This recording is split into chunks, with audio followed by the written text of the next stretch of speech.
Hello and welcome to tonight's event, How to Find Lifelong Joy in Your Career with LeTonya Clark.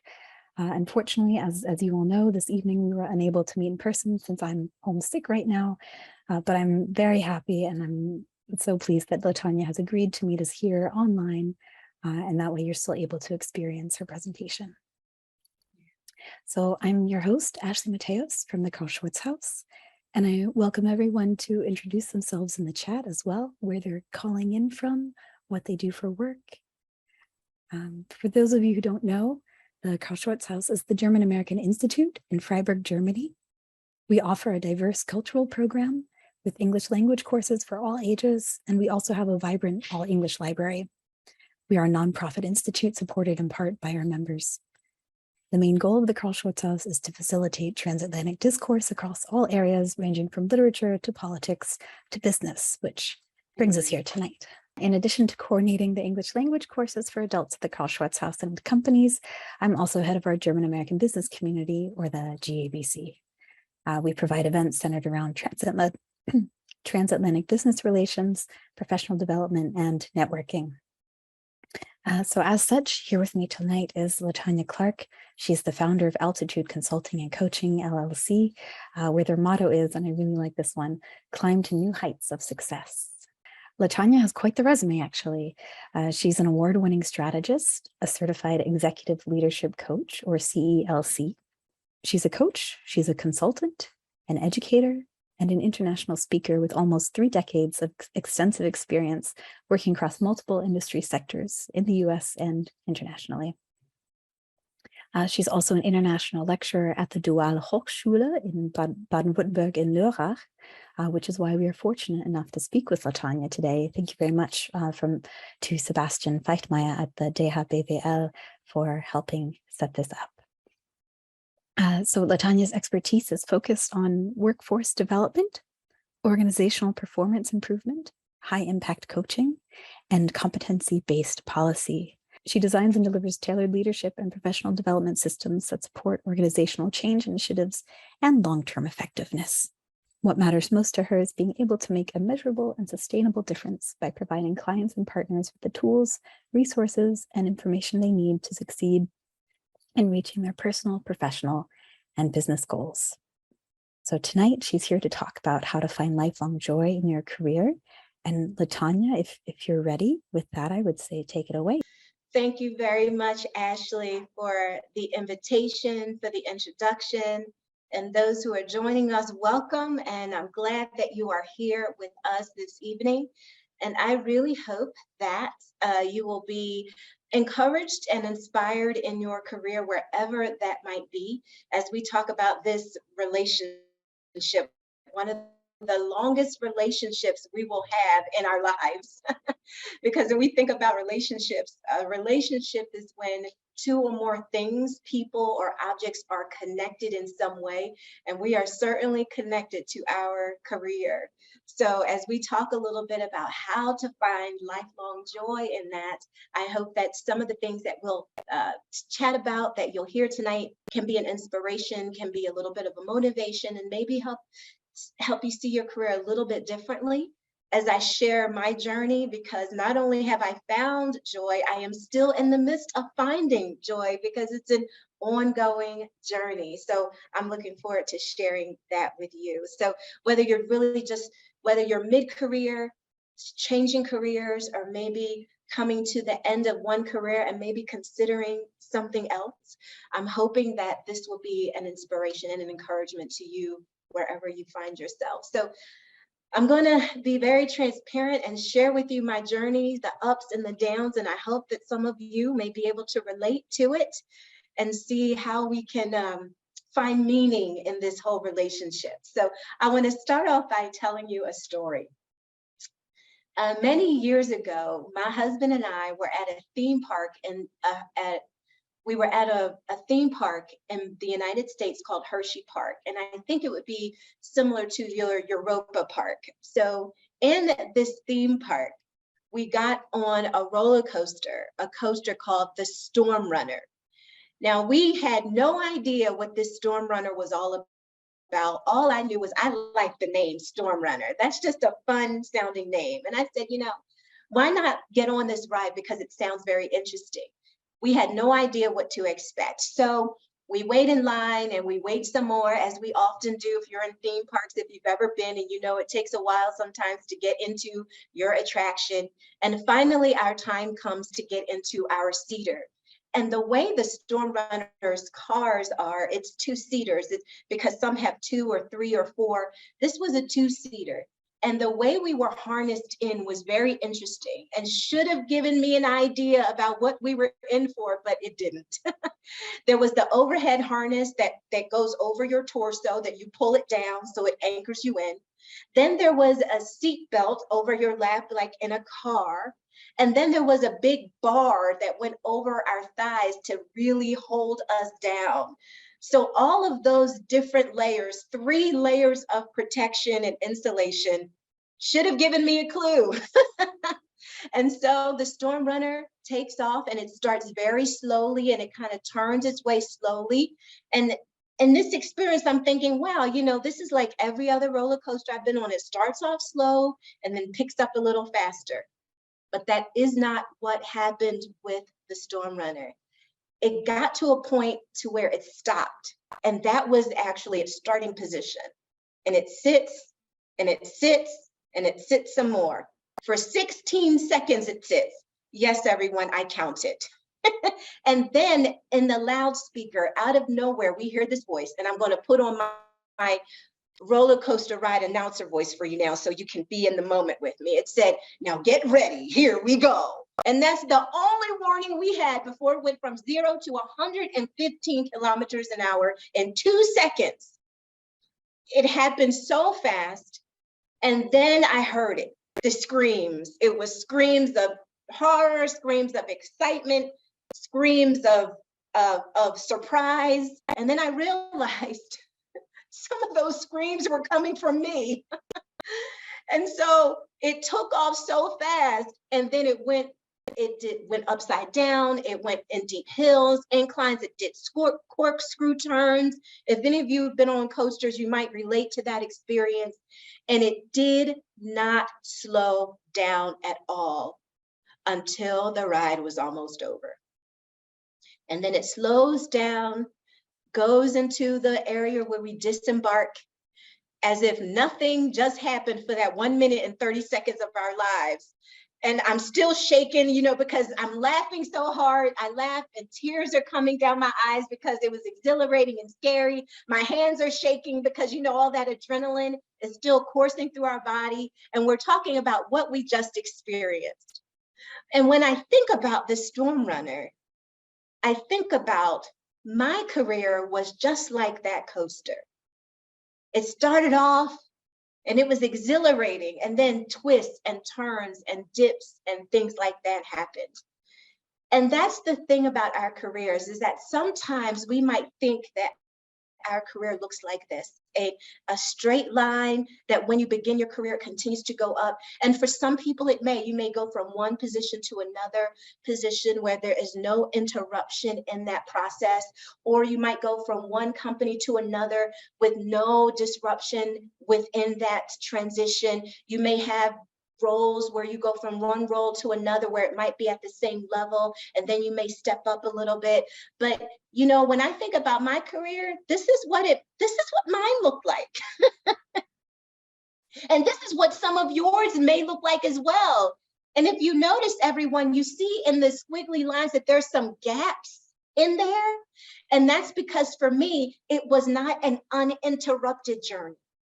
And some of you may find that in your lives as well. It might not be uninterrupted. You have moments where it's going well, and then something out of your control may happen. And it may be voluntary, where you may decide to transition, or like in my case, it was involuntary transitions. And when I think about the start of my career after university, I started my career as a consultant, which is called a change management consultant. And in that role, I was a person who helped companies and organizations across the globe go through organization change. whether it was changing processes or systems or organizational structures, or whether companies were absorbing others through acquisition or through mergers. I was one of those people that helped chart this whole nebulous idea of this change and make it manageable, concrete, and measurable. I was doing well. I was on that upward trajectory. But here's something interesting that happened. Even in the midst of that, I started to ask myself questions like, what am I doing this for? Why am I working so much and so hard for? What is it? What is the goal for me for this? What does it mean? Is this work meaningful? How is it contributing in any meaningful way? So while these questions started to happen in my mind, I didn't do anything about it. Why? Because I was comfortable. I still had my job. I was working well in my career. I was still able to eat. You know, you get the money in and you're still able to eat and buy pastries, all the things that, you know, that are important. So I didn't pay attention to those questions until I had to. And that's when the first dip came. And there were a few dips for me. As a consultant in that particular industry, we were very much dependent on other organizations to require our services. But in the economy at that particular point in time, it was a time where organizations were tightening their belts, so to speak, and not spending money on external resources and external expertise. So my organization had to shut down. And they phased out the process of releasing the workforce to other opportunities. I was one of those people who was in that first wave. So not only did I have those questions that I really didn't pay attention to because I was comfortable, but then when I was released from my job, I went through two crises. I went through an existential crisis, and then I went through an identity crisis. One was, okay, I realized something about myself that I didn't know when I was comfortable. I didn't realize at that time that my identity and my sense of self was wrapped up in my career. I didn't realize that until I didn't have it. Then I wondered, okay, if I don't have that, then who am I? If I'm not doing this in this way, how can I contribute? And so those questions that were just in the back of my mind that I didn't pay attention to, they were now in the forefront of my mind, yelling at me like those screams I heard when I got on the Storm Runner. Those questions were yelling at me. Who are you? What do you want to do? How do you want to contribute? And so these are the things that I was asking myself. And when we think about how long our careers can be, as we might go through these ups and downs and twists and turns, I want to give us some statistics because I'm going to go back to my existential and my identity crisis and let you know how I found answers and how I am still finding answers. So imagine this, just for the sake of having a frame of reference. The age of adulthood is 18 years old, you know, generally speaking. And say we start our career on average at 18. Some may start sooner, some may start later. And our career, because I like to define terms, our career is simply the sum total of all the jobs that we have, our professional networks that we have, the expertise and skills and competencies that we build in our particular industry. So that is what our career is, that long-term relationship that we have. So say we start our career at 18. 365 days in a year, okay? That's 365. So say we're working for 10 years, that's 3,650 days. Well, say we're working for 50 years from the age of 18 until whenever it is we decide to retire. I'm just using these as a frame of reference. That's 18,250 days. Now, there was a study that shows us from a university in the United States that said we spend an average of 1/3 of our lives working. So this is the number of days we might be spending working in 50 years. I said, what's 1/3 of that? So 1/3 of our lives, 6,022.5 days that we might spend on average, some less, maybe more, That's a lot of days. Has anyone been in a relationship for more than 6,022 and a half days? And relationships, can't they be up and down like that storm runner roller coaster? So let's think about our careers. We don't pay attention to that relationship. We go about our lives day to day and don't realize I'm in this relationship with my career. And sometimes I'm friends with my relationship with my career. Sometimes I'm not so friendly with my career. Sometimes I love my career. Sometimes I'm apprehensive about my career. And I'm not telling you it's you. I'm telling you it was me. Sometimes I loved it. Sometimes I didn't. Sometimes I had questions, as I shared with you. I wondered, what was this all for? I loved working, but what was I working for? What was I working towards? And so if we're spending this many days in our careers, how can we find joy, satisfaction, and contentment in it when sometimes there are these other factors that we don't have control over and some that we do? So here I am in this two-tiered crisis, my existential crisis. What am I here for? And my identity crisis. Who am I? And I had to be able to separate who I am from what I did and recognize I am more. We are more than what we do.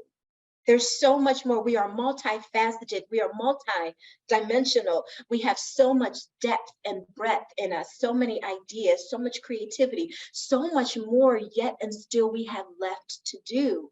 But we don't always look at ourselves holistically. We compartmentalize ourselves. But our whole lives, we want there to be harmony. So when I was asking myself all of these questions, that was that silent dis-ease. I was asking myself these questions that became not so silent because I really had to find out, who am I? And what I did was what we would normally do, try to find another role with what I knew at the time, because again, didn't I mention we had to keep the lights on, right?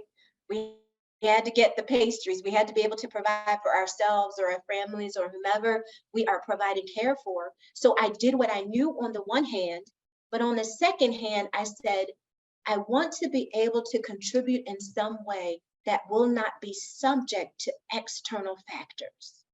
So in the United States, we have something called the gig economy, GIG, where we might work full-time jobs, but then we do something on the side.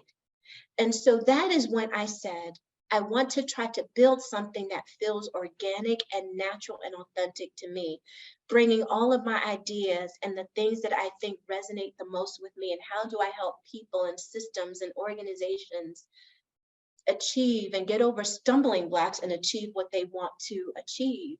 And so I launched my consulting business. And I do it full time now, but it wasn't that way in the beginning because I had to test it out. I had to get courage.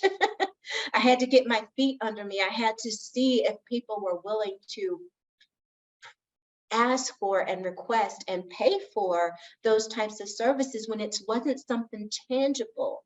I work in the realm of ideas and intellectual property and concepts that's not as tangible if I was to make clothing or something of that nature.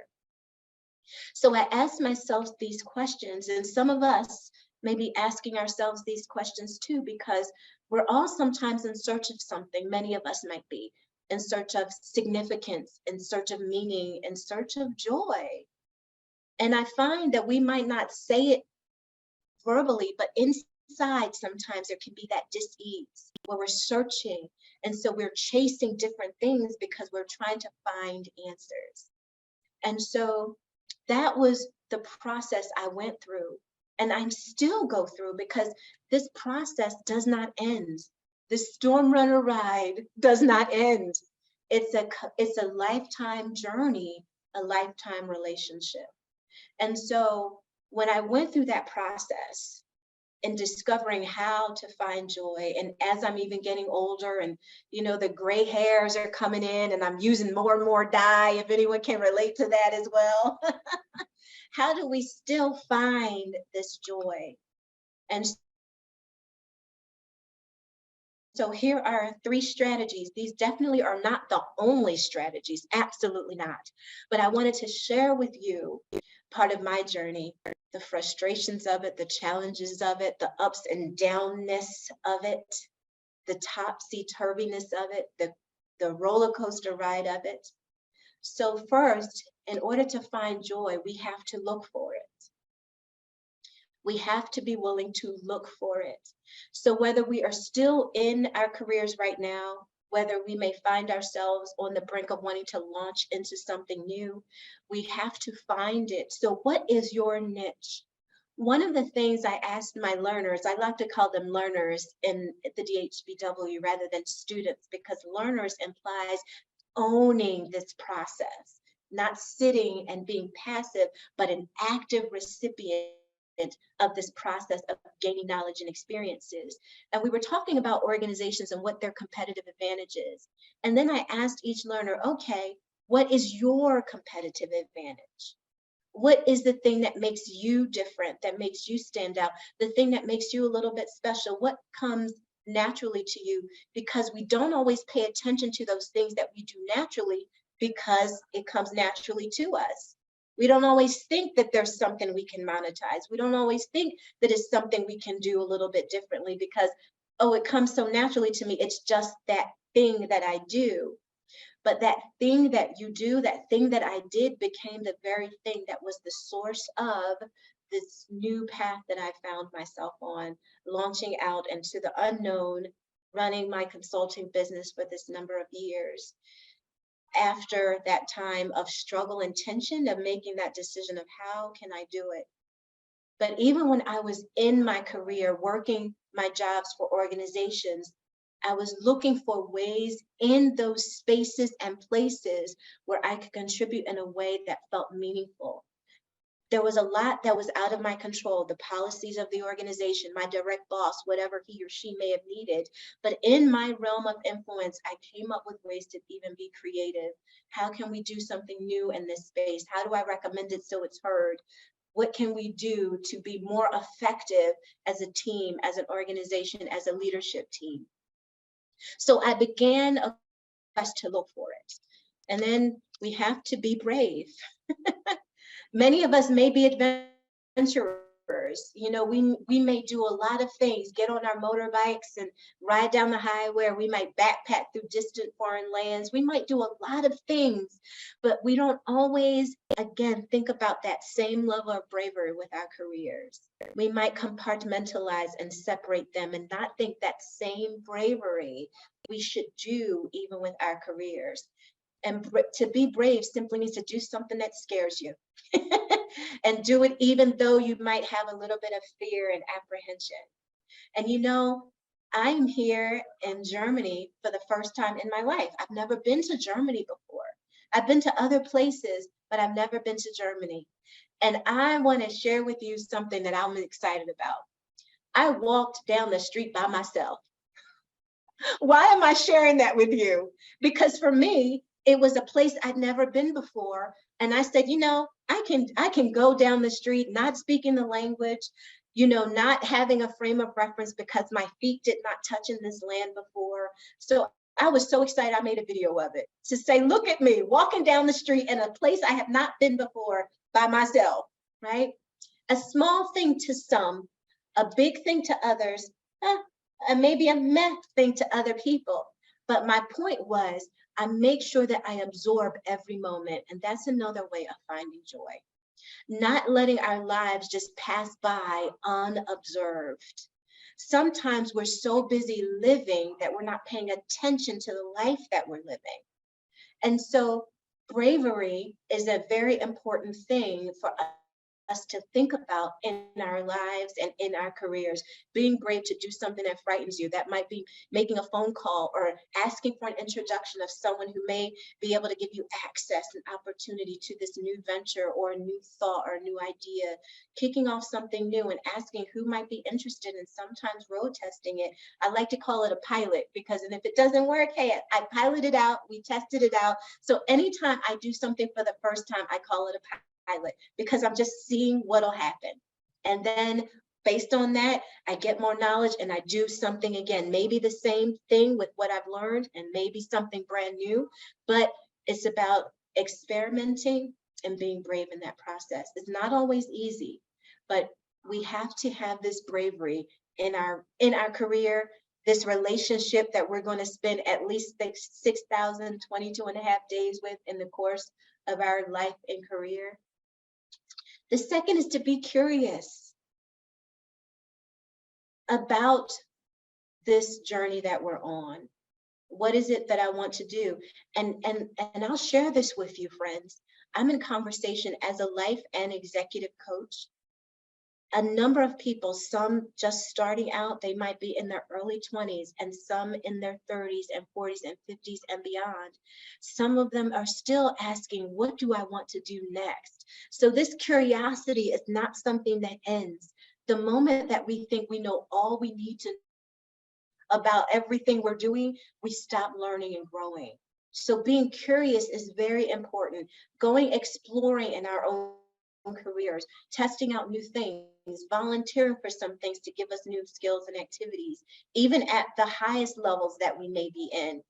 When and opportunities come, taking advantage of them, even if they make us nervous. You might not say it to anyone, but inside you might be feeling apprehensive, but we do it anyway.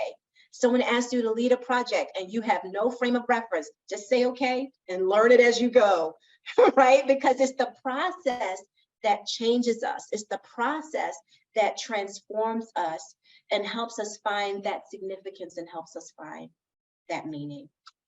And last is just be an explorer. Like anytime you're in a distant land, let's be an anthropologist of our own careers and of our own lives.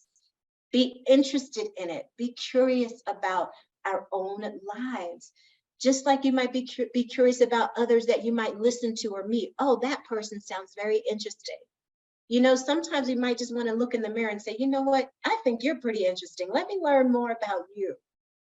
And all of these things might sound simple, but these are very deep and important concepts rooted in our sense of self, our inner psychology, our self-concept, and how we show up in this world. Very much important in this whole process. So how do we find joy? Number one, we have to look for it.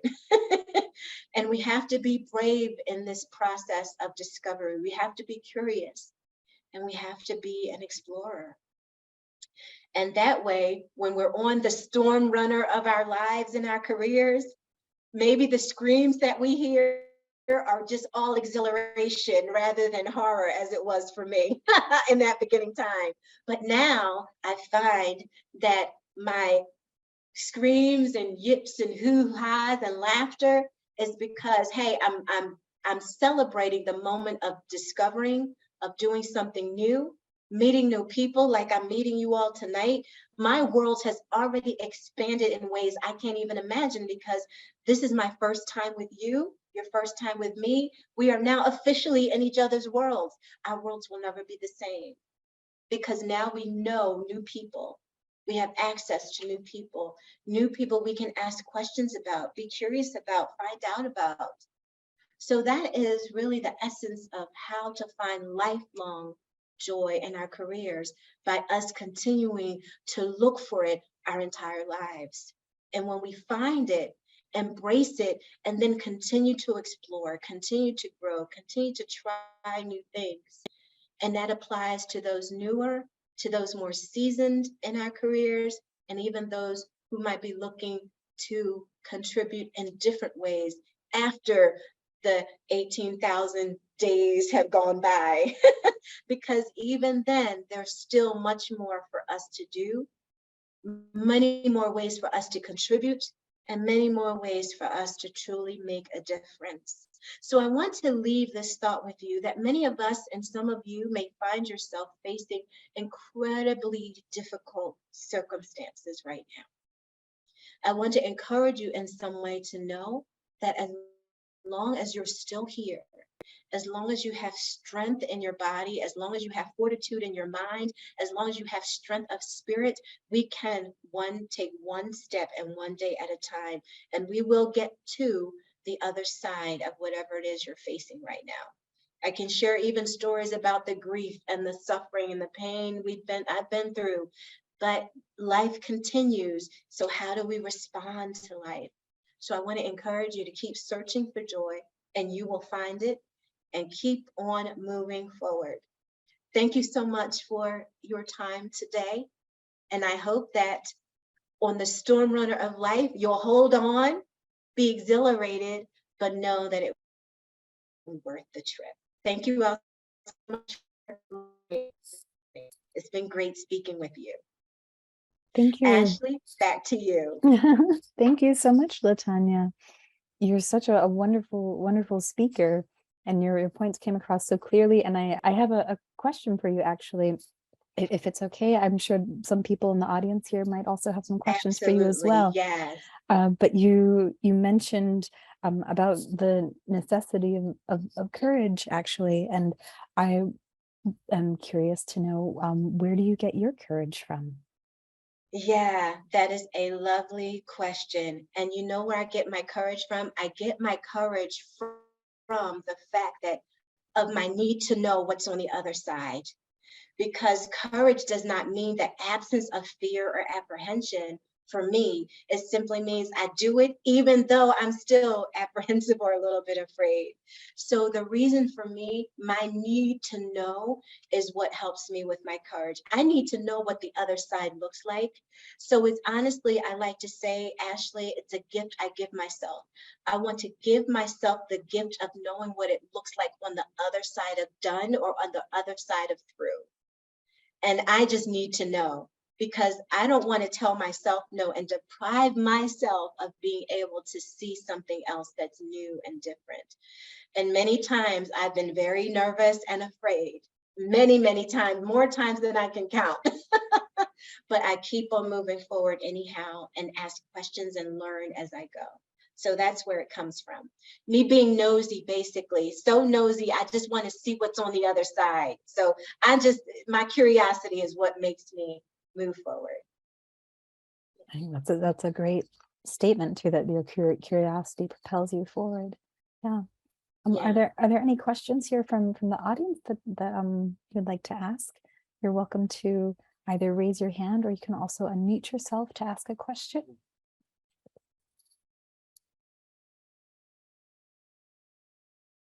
I'm also curious to know about, so you've mentioned these 4 core points in how to find this lifelong joy in your career, and that it's a continual process that you have to revisit and do again. Do you have specific checkpoints for yourself, or that you recommend for people? Yeah, for me, an indicator for me is what starts to happen. Remember when I mentioned those dis-ease questions? When things begin to come to my mind that had not come before. If there's something I start to think about that I might not have thought about before. So when I think about, you asked about the checkpoints, so I just pay attention to what's happening in my own inner world. You know, the things that I'm starting to pay attention to, the things that I'm starting to think more about that I might not have thought about 12 months ago or 6 months ago, then I start to key in on that. Because how that came about, Ashley, was when I said to myself, and honestly, it was after a significant loss that I experienced, a number of them. And I said, you know, I need to pay attention to my life.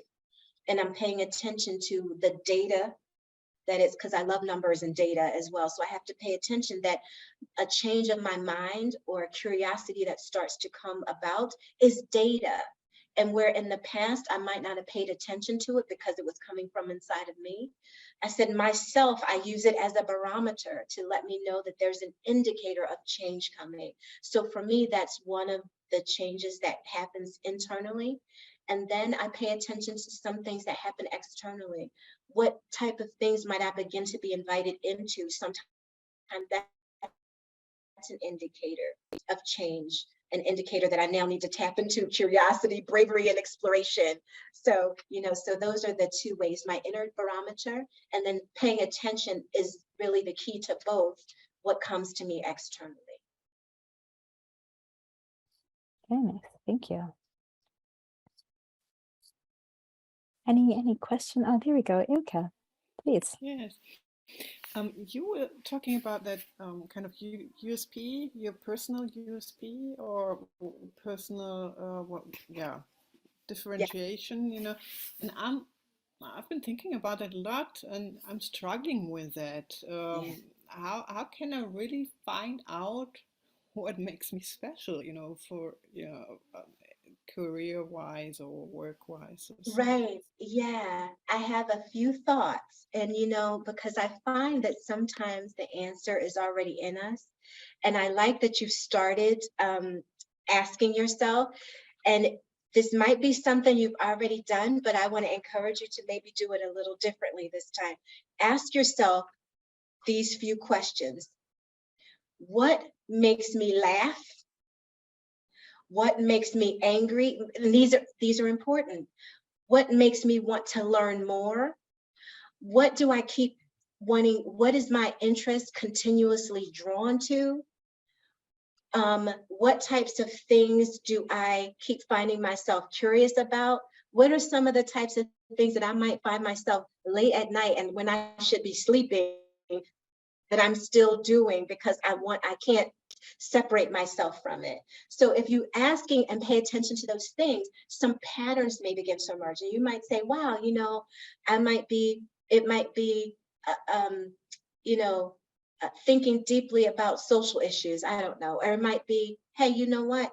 Let me think innovatively about finding this. It might be solving complex problems, or it might be, hey, I like to organize my closet.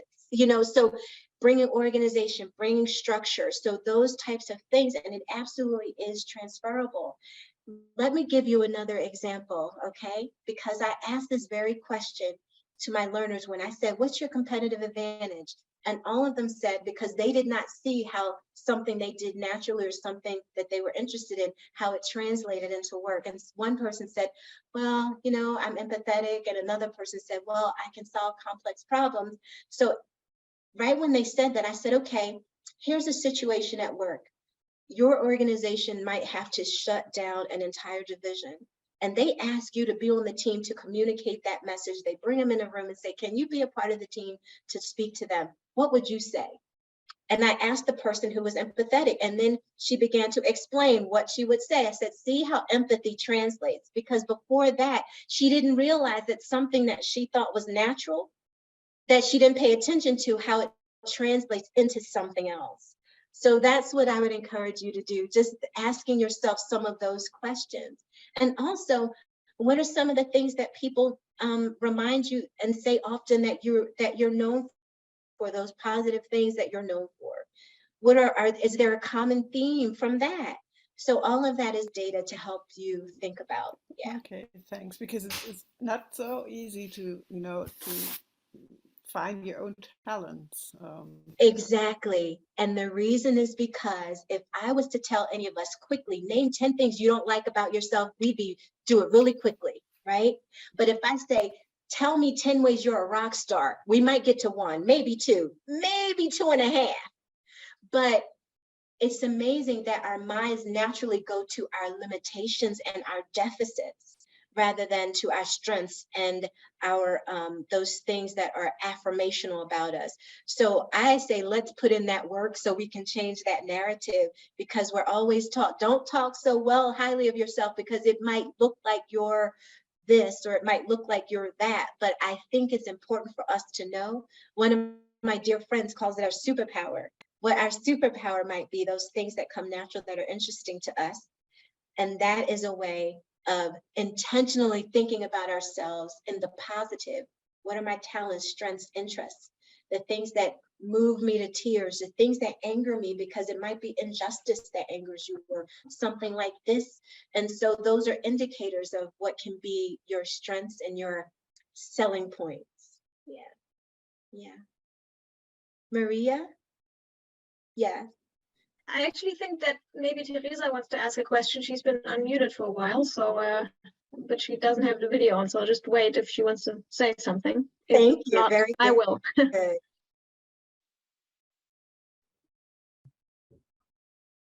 Teresa, are you with us? I don't think Teresa has her audio connected, actually.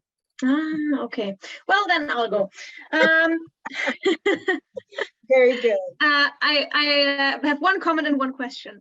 The comment is, I really liked that you said that we have a relationship with our career, because I think it, in a way, takes off some of the pressure, because, you know, I think we sometimes think when something isn't going well, oh, it's our fault, or what can we do to make it better? And I really like this idea of a relationship, because, you know, in the relationship, there's always two parties, and both parties have to contribute. And if one party, your career, isn't contributing, then maybe you have to change the career, you know. I don't know. Very much So I so. really like that. I really like that metaphor, or that idea. And my question is, I think I have a fairly good idea of what I'm good at, and what I like and what I enjoy, and I could probably list 10 things. But I sometimes feel that while I would very much like my idea to be like a roller coaster, the way things work, or the way we work, especially in Germany, I think that might also be a difference to the US, is more like the good old Autobahn, you know. It's very straight, and there's not so many detours, and once you're on it, you have to stay on that one, and you can only go north to south and not east to west. And so my question is, if you have any ideas or inputs or thoughts on how you can work flexibly, maybe also, you know, switch industry, that kind of thing, in a work environment that is often not very flexible. Yeah, and I do get asked that question a few, you know, often as I'm talking with learners and different things as they're going through their work because of the model of the DHBW. And I say something along these lines, Maria, which is, you know, within your organization, are there opportunities? And that's why I like to ask for them to give me context. And I like to always say, hey, this is how it might flow in the United States, but it might be a little bit different in this context. So within your own organizations, are there other opportunities for involvement in other types of projects or other types of initiatives that may be launching? You know, what do those things look like? So even within, how can you find some other opportunities in the midst of, or in addition to, your current role? So I would say applying those things to your current organization. What might be out there? What things might be coming if they're communicating them? What kind of questions are you able to ask, and do you have the freedom and liberty to ask even within your own organization? So those are some of the answers that I give to those type of questions about, if I'm in my organization and we're moving in a direction, how can I do other things within it? Thank you. Yes, you're welcome. Yeah. Wonderful. Are there any other questions anybody would like to pose to ask LeTonya? No, I think maybe we can then wrap things up here. But I would like to just offer some closing remarks, and also once again say, of course, thank you to you, LeTonya. Special thank you to Sebastian Feichtmeier at the DHBWL, as well as Christine Stenner for helping facilitate all of this. Thank you to all of our participants this evening for being flexible and willing to join us online. I truly appreciate it. I encourage you to visit LeTonya's website as well, the Altitude CNC. Follow her on LinkedIn too. Check out the DHBWL. They have an excellent program there. Absolutely. Yeah. And thank you so much for welcoming me into your space and into these times. And thank you for the questions. It's been just a really wonderful time of being with you today, this evening. Yes. Thank you so much. I really, really appreciate it. It's been very insightful. I would say I've taken plenty of notes for myself. I have some great LeTonya quotes that I love it. I'll be happy to share. So once again, thank you so much, LeTonya, for being here tonight. And thank you to our participants. I hope to see you again, either online or in person at the Carl-Schurz-Haus. And I wish everyone a lovely rest of the evening. And you take good care, Ashley. Yeah, thank you. I think my voice is just cutting out now. Good timing. Thank you very you. much. Good night, everyone. Nice